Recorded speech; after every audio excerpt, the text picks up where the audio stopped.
역대하 21장 8절부터 15절입니다. 이제 하나님이 여호람의 그 죄를 징계할 것을 가르쳐 주고 있습니다. 자, 첫째는 이제 에돔과 림나의 배반입니다. 역대하 21장 8절부터 10절. 여호람 때에 에돔이 배반하여 유다의 지배하에서 벗어나 자기 위에 왕을 세움으로 여호람이 지휘관들과 모든 병거를 거느리고 출정하였더니 밤에 일어나서 자기를 애워싼 에돔 사람과 그 병거의 지휘관들을 쳤더라. 이와 같이 에돔이 배반하여 유다의 지배하에서 벗어났더니 오늘까지 그러하였으며 그때에 림나도 배반하여 여호람의 지배하에서 벗어났으니 이는 그가 그의 조상들의 하나님 여호와님을 버렸음이더라. 자, 이 다윗이 이제 이 에돔을 정복했었거든요. 그런데 그 에돔이 이제 여호람 왕 때에 이제 독립하려고 반란을 일으켰다 그 얘기죠. 그래서 이제 그 여호람이 에돔을 다시 징벌하려고 군사를 이끌고 에돔 정벌에 나섭니다. 그런데 이 오히려 에돔에게 포위를 당한 거예요. 그래서 이 군사들이 여호람과 군사들이 오히려 죽임을 당할 위기에 처하게 됩니다. 그래서 이 여호람이 밤에 에돔 그 군대 한 곳을 공격을 해가지고 간신히 포위망을 뚫고 탈출하게 됐다 그 얘기입니다. 그래서 탈출은 했지만 이제 에돔은 독립하게 됩니다. 그래서 이 남유다의 영토가 이제 줄어들게 되는 것이죠. 그런데 이때 또 림나에 있는 그 가나안 사람들이 또 독립을 했어요. 아마 이제 남유다가 에돔에게 패배했다 하는 이제 소문을 들었으니까 남유다가 약해졌구나 해가지고 그 틈을 타서 또 독립을 한 것이죠.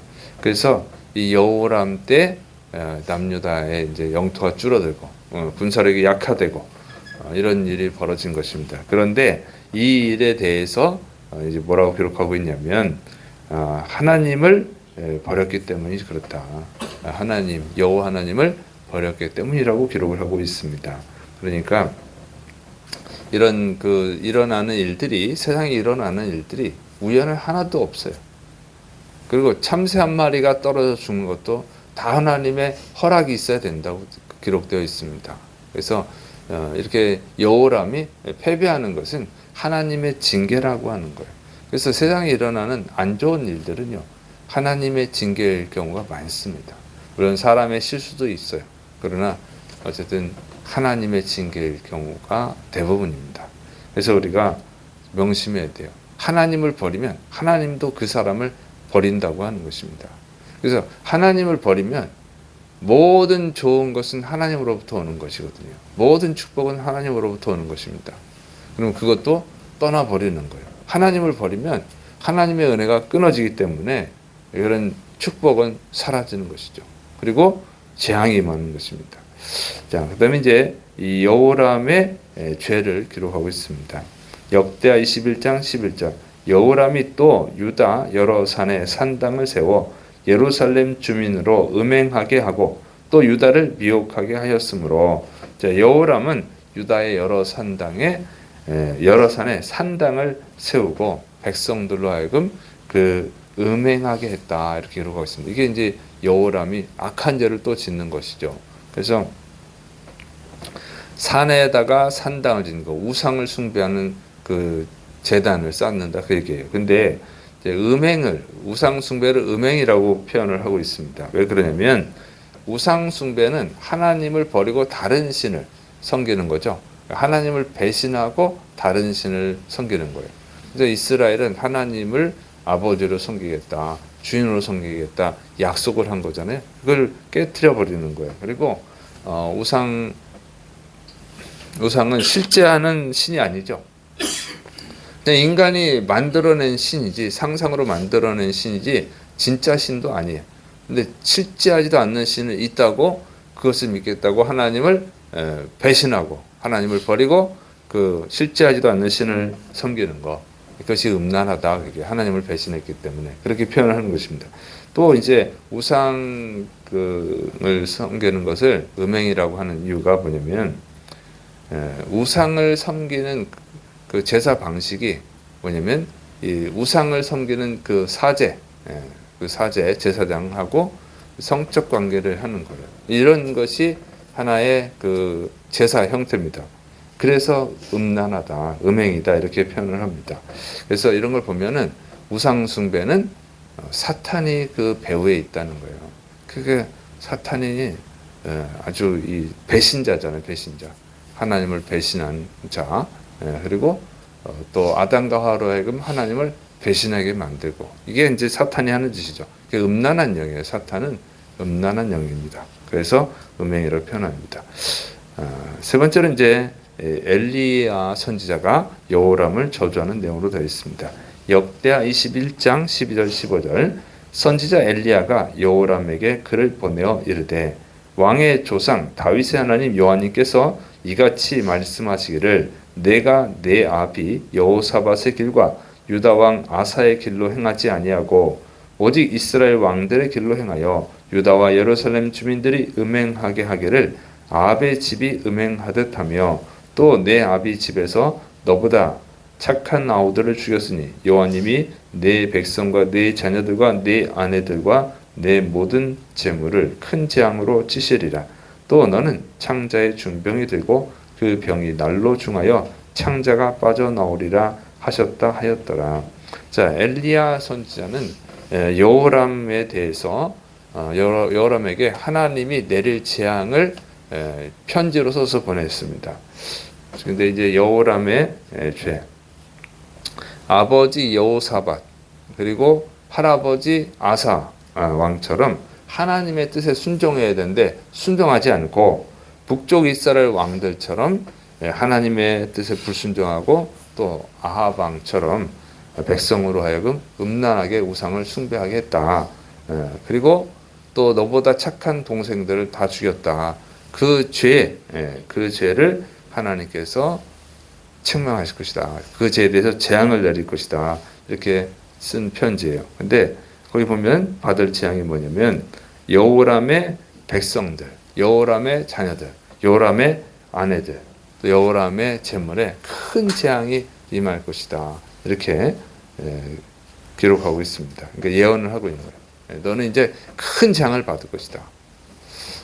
이제 그리고 여호람은 심각한 병에 걸려서 그 창자의 병에 걸려가지고 창자가 빠져나와서 죽는 아주 끔찍한 그 형벌이죠. 끔찍한 벌을 받을 것이다. 이렇게 기록하고 있습니다. 그래서 하나님이 이 여호람이 지은 죄를 아주 악하게 평가하신다고 하는 거예요. 그래서 무섭게 심판할 것을 기록하고 있습니다.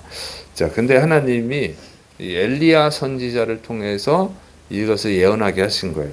참 특이하죠. 왜냐하면 엘리야 선지자가 활동하는 지역은 북쪽 이스라엘이에요. 북쪽 이스라엘에서만 활동하는 선지자인데, 그러니까 이 편지를 쓴 거예요. 그 편지를 써서 남쪽에 있는 유다 왕에게 편지를 쓴 거죠. 그러면 왜 이렇게 하셨는가? 근데 엘리야는 유명한 선지자죠. 왜냐하면 하늘에서 불이 내려오게 하고 또 기도해가지고 3년 반 동안 비가 내려오지 않게 했던 정말 능력 있는 선지자지 않습니까? 또 죽은 자를 살리기도 하고. 그래서 엘리야의 소문은 다 퍼져 있어요. 모를 사람이 없어. 이런 유명한 능력 있는 선지자를 통해서 이렇게 여호람에게 경고를 한 거예요. 그러니까 여호람도 다 알죠. 그러니까 이름도 없는 선지자가 했다면 무시할 수 있겠지만 이게 무시할 수 없는 선지자죠. 여호람이 두려웠을 거예요. 하나님께서 그러니까 엘리야 선지자를 통해서 이 예언을 하신 거, 여호람이 이런 저주를 받을 것이다, 재앙을 당할 것이다 가르쳐 주신 것은 사실은 기회를 주는 거죠.